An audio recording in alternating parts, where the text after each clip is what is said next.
IPL 2025-এর play অফের race থেকে ছিটকে গেল গত বছরের ফাইনালিস্ট সানরাইজার্স হায়দ্রাবাদ।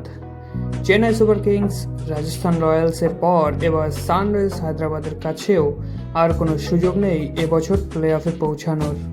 কাল প্লে অফে টিকে থাকার লড়াইয়ে ডু অর ডাই ম্যাচে সানরাইজার্স হায়দ্রাবাদ মুখোমুখি হয়েছিল দিল্লি ক্যাপিটালসের, আর যেখানে বৃষ্টি হয়ে গেল সবচেয়ে বড় বাধা। কাল এক ইনিংস খেলার পর বৃষ্টির কারণে ম্যাচ বাতিল হয়ে যায় এবং যার ফলে সানরাইজার্স হায়দ্রাবাদ ছিটকে যায় প্লে অফের রেস থেকে এবছর। তো চলুন দেখে নেই কালকের ম্যাচের কিছু গুরুত্বপূর্ণ ঘটনাবলী। তো কাল টাটা আইপিএল 2025-এর 55 নম্বর ম্যাচে মুখোমুখি হয়েছিল দিল্লি ক্যাপিটালস এবং সানরাইজার্স হায়দ্রাবাদ, এবং এই ম্যাচটি ছিল দুটো দলের জন্যই খুবই গুরুত্বপূর্ণ প্লে অফের দৌড়ে নিজেদের জায়গা বানিয়ে রাখার জন্য। তো কাল টসে জিতে সানরাইজার্স হায়দ্রাবাদ প্রথমে ফিল্ডিং করার সিদ্ধান্ত নেয় এবং দিল্লি ক্যাপিটালসকে ব্যাটিং করার আমন্ত্রণ জানায়। আর ব্যাট করতে এসে শুরুটা একদমই ভালো হয়নি দিল্লি ক্যাপিটালসের জন্য। প্রথম থেকেই শুরু হয় একের পর এক উইকেটের পতন। Karun Nair, Abhishek Porel, Faf du Plessis, KL Rahul কারোর ব্যাট থেকেই রান আসেনি কাল।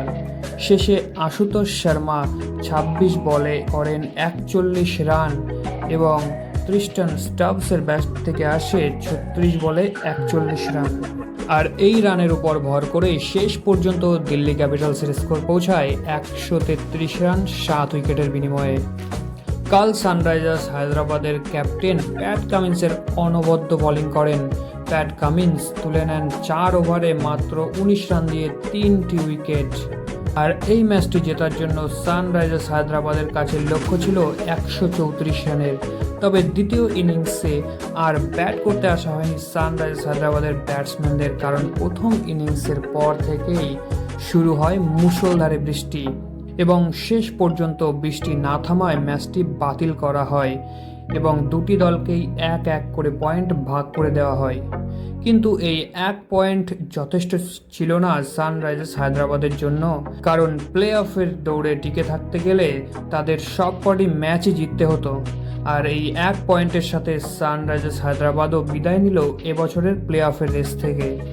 গত বছরের ফাইনালিস্ট সানরাইজার্স হায়দ্রাবাদের কাছ থেকে এবছর খুবই নিরাশাজনক পারফরমেন্স দেখেছি আমরা।